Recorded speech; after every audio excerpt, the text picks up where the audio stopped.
Where do you think the problems were with the defensive execution tonight? I think it was really the first quarter.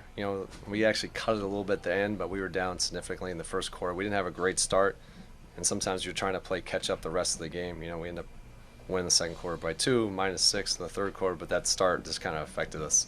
We never kind of got into the game with our defense. I thought we made a little bit of a run there in the second, but we never really established ourselves, and we couldn't really get ourselves going tonight. Kyle Anderson hit a three there with about 5 minutes left, prompting you to call a timeout. And correct me if I'm wrong, but it seemed like you were pretty animated calling that timeout. Was that just because of defensive lapses?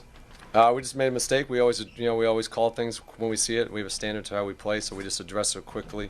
But yeah, we didn't rotate on that one, but got to be better on that possession. And one positive was that Jordan Poole broke the franchise record for threes in a season. Can you speak to that? Yeah, just thrilled for Jordan. There's a lot of work that Jordan does in his craft on his game, and it's really impressive to watch him methodically work on this stuff day after day after day. Rain, snow, sleet, sunshine, good game, bad game. He's in there every day, and it's really impressive. And that's like, this stuff doesn't happen by accident. You don't just show up to the gym and you make all these threes. He puts a tremendous amount of time into this, and it's fun for me as a coach to watch that and watch him try to perfect his craft. So well deserved. Brian, this season, how useful have those timeouts come after defensive lapses in terms of correcting mistakes, and how valuable were they tonight?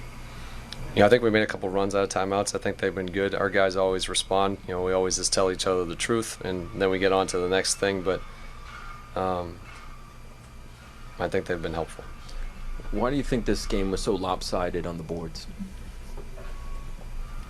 A little bit. Their start big a little bit. We didn't make the second and third efforts that we have been making. This led to some easy baskets for them. That was really the start of the game that really hurt us with that stuff. And it continued on. And Alex's night, did you like the shots he took, or what did you think about his offensive game? Yeah, for sure. Got some easy ones there in the second half that just didn't go his way. Sometimes that happens. Some stuff around the rim, like the shots he took, he just didn't have it going tonight. One of those nights. What'd you think about Alex's defense versus Bam? I liked it in the second half. Yeah, I didn't like any of our defense in the first half, and it wasn't Alex, it was our whole team. I liked how he came out in the second half, was physical, put pressure on him, affected the game. Liked his start. We got his fifth foul, so then he had to sit for a bit, but I liked how he started the third quarter. What changed from the first half to the second half with Alex that you think? Yeah, it was our whole team just upped our physicality a little bit, but then we had to make some substitutions because some of the calls, but I liked how we stepped up a little bit at the start of the third. Just had a couple breaks, didn't go our way, missed layups, and then they would hit a three. Just could never get ourselves rhythm into the game. Tristan had a solid outing. How important are these games at the end of the season as he tries to, and as you guys as an organization try to make your evaluations?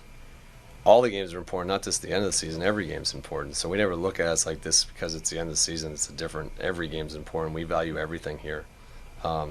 Great opportunities for these guys to get some playing time, get better. So we're going to take advantage of that. We got more to go. Other than Tristan, or other than Jordan, no double-digit scores until there was about 3 minutes left in the game. What do you attribute the offensive struggles to?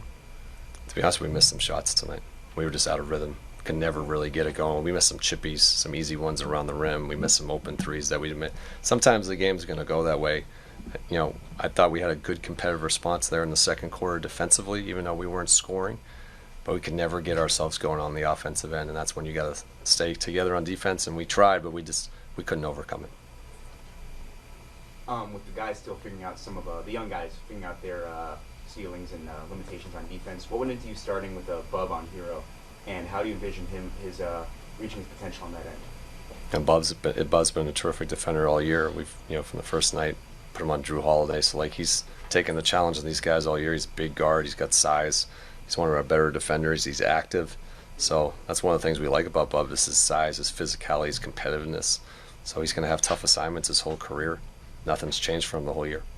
Got it. And what positives are you seeing out of he and AJ as some of the part-time lead ball handlers in the half court?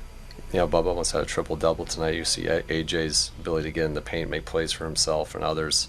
Those guys are growing. These reps count. They all matter. So these things are going to help them improve as we finish down the season.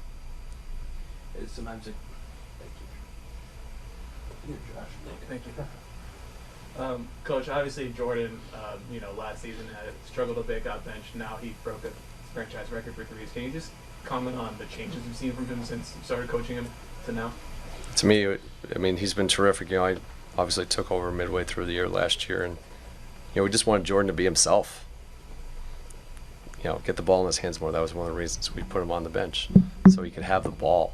And the credit goes to him. Like I talked about the work that he's put in. Couldn't be more happy for a guy because the amount of care that he has for the game and his craft. We just always wanted him to be himself, and he's been like that since I've coached him. And then with Luke, obviously he had to come back off the injury this season, spent some time in the G League. Now he's had quite a few games over 10 points in the NBA this season. Can you just comment on how you've seen him improve on both ends? This is consistency. Like he played pretty well for us at the end of last year, but I've liked the minutes that he's given us. Like you can see his skill, his passing ability, his shot making ability, and he's getting better on the defensive end. So that's one of the big areas we've been focused on, and you're seeing improvement. Just like a lot of our guys, he's still a work in progress with some of those things, but I like the progress he's been showing. Brian, as you know, sometimes a coach has to pick up a technical foul, and it's rare for you to pick up a technical foul. Was that technical that you picked up something that you're hoping to make a point either to your players or to your or to the referee, or were you simply that upset with that call against Alex? I'm going to refrain from answering that one because of what I thought of the call was, but I'll leave it at that. Thank you. Thanks, everybody.